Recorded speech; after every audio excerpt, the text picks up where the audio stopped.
Hello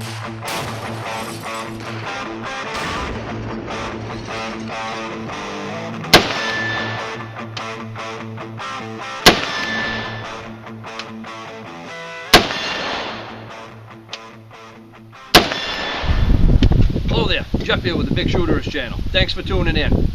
We recently did a video where we unveiled the CMMG Mutant MK47 7.62x39 short-barreled rifle. Today we're going to go a little bit further than a first impressions and a function test, and we're going to measure accuracy and muzzle velocity, two of the questions that folks have asked about the most. Stick around, this should be a good time.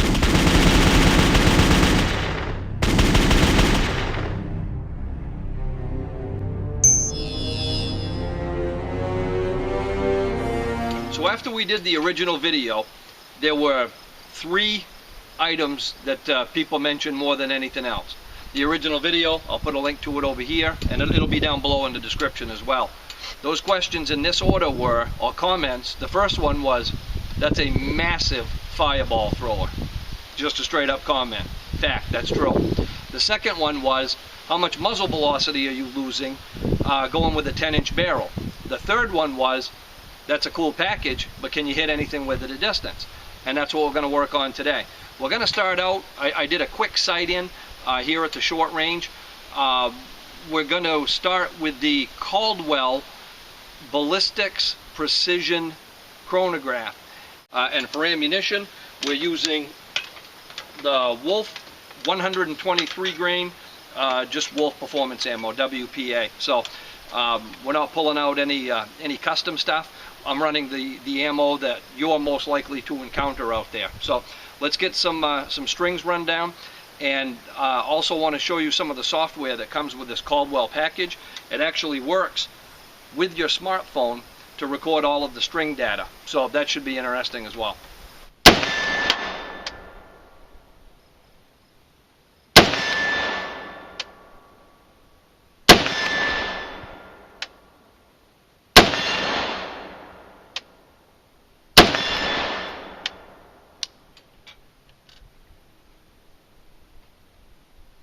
So our average is 2149 feet per second with the 10-inch barrel. 2149 feet per second average.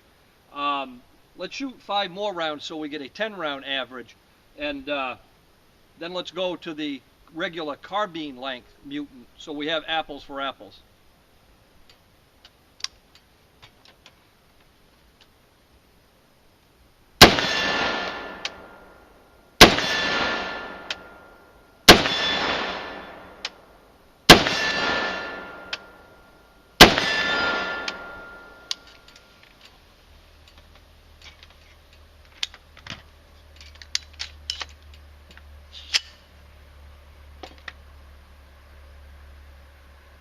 Ten rounds, 2,138 feet per second is the average on this. Now, this is kind of cool because I'm testing something else new today. I'm testing a Caldwell Ballistic Precision Chronograph, and it allows me to use my Android phone to collect and gather all of the data, save it, use it for a later time. And this thing is a beast. It measures it measures everything. There's more data in here than most of us even know how to put to use. So I'll put a listing to this new Caldwell chronograph in the description as well, but that's what I'm using today to measure the muzzle velocity, and that's why I keep looking at my telephone. I'll put a couple screenshots up there too so you can look at it as well. The app you can download right from the App Store. They also have it for those of you that use the Apple products, and I picked it up from opticsplanet.com, and again, I'll link all that stuff in the description down below. Let's try the carbine, the standard 16-inch barrel, and let's see what the difference is.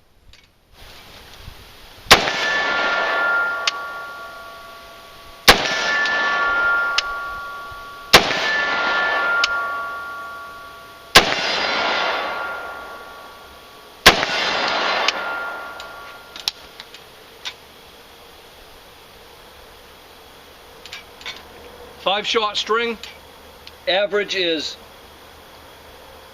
2374, 2,374 feet per second. we'll bring that up to 10 rounds and get a little bit better average.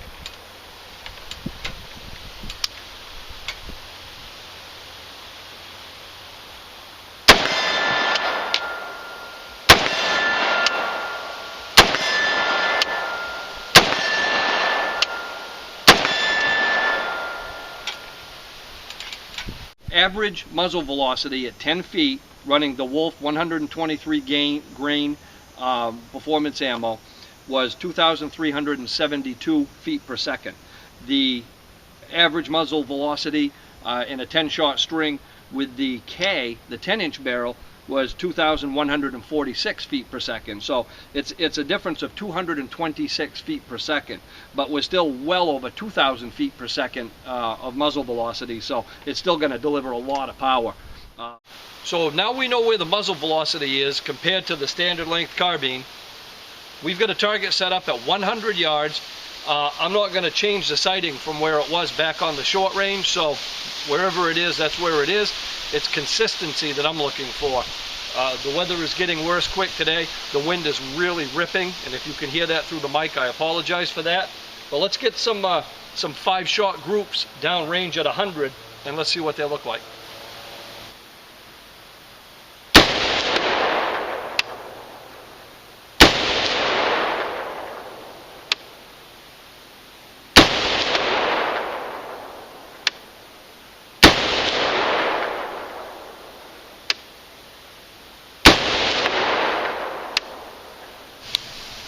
That's fantastic. Now we've got, I didn't really take my time on it, but we did have the rifle in a proper rest. So we should have expected some decent performance, and we got some great performance. We've got a 5-shot group right here, just under the 9. You can cover the entire thing up with the Bigshooterist challenge coin without any problem, leaving plenty around the edges.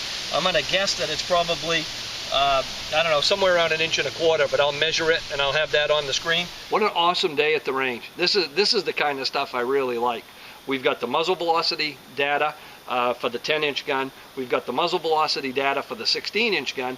Apples to apples, same ammunition, even the same magazine. That'll help answer some questions that we've had. Now we've got a little bit of accuracy data at 100 yards. Of course, I'm not going to put too much stock in that yet. I'd like to repeat that about 20 more times, but the weather's not going to stick with us today. I hope the mic isn't picking up too much of this wind because it's coming and going in gusts, but I'll spend a lot more quality time with this package very soon. If you like to see the original video that we did where we really got inside of the gun and went over the nuts and bolts and the configurations, the options, the function of it, I'll put a link to that at the bottom of this video, and we're going to call it a day. So I hope you enjoyed this short video. If you did, please share it with your friends and your vast social media network. Like the channel and subscribe to it if you don't already. And until next time, have fun and be safe.